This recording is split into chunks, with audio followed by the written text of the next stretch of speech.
नमस्कार, मी कीर्ती गायकवाड. स्वागत आहे आपलं आय न्यूज 28 मध्ये.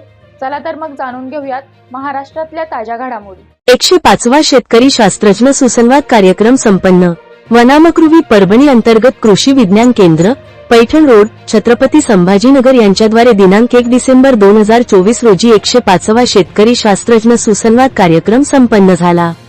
यावेळी केव्हीकेच्या कार्यक्रम समन्वयक इंजिनियर गीता यादव, विषय विशेषज्ञ डॉक्टर संजुला भावर, डॉक्टर बसवराज पिसुरे, श्री जयदेव सिंगल, श्री जयदीप बनसोडे यांच्यासह शेतकऱ्यांची उपस्थिती होती. यावेळी मार्गदर्शन करताना इंजिनियर यादव म्हणाल्या की कापसांची फरदड घेऊ नये, तसेच कापसाच्या पराठी कुट्टी करावी. कापसाच्या पराठीची कुट्टी करून जमिनीतच टाकल्यास जमिनीला मोठ्या प्रमाणावर विविध अन्नद्रव्यांचा पुरवठा होतो, याचा शेतकऱ्यांना मोठ्या प्रमाणावर फायदा होऊ शकतो. यासाठी कापूस पराठी कुट्टी मशीनचा वापर करावा.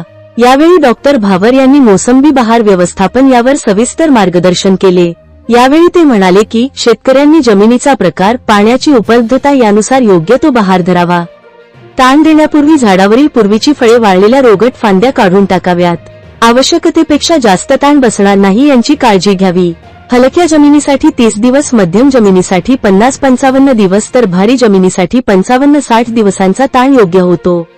झाडांची नियमित पाहणी करून कीड व रोगांचे व्यवस्थापन करावे.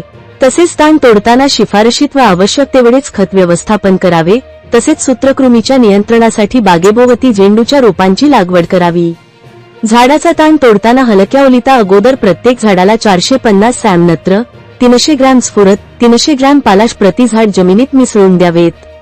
शेणखतांसोबत 0.7 किलो निंबोळी पेंड, 100 सॅम स्फुरद, विरघळणारे जीवाणू आणि 100 ग्रॅम ट्रायकोडर्मा यांचे एकत्र मिश्रण करून द्यावे. त्यानंतर 5 ते 7 दिवसांनी दुसरे पाणी द्यावे. यावेळी डॉक्टर पिसुरे यांनी जैविक खते, बुरशीनाशके याचा प्रभावी वापर आणि सद्यस्थितीतील तूर पीक व्यवस्थापन यावर मार्गदर्शन करून कार्यक्रमाचे संकलन व आभार केले. इंडिया न्यूज 28 वैजापूर तालुका प्रतिनिधी अनिल सूर्यवंशीची रिपोर्ट.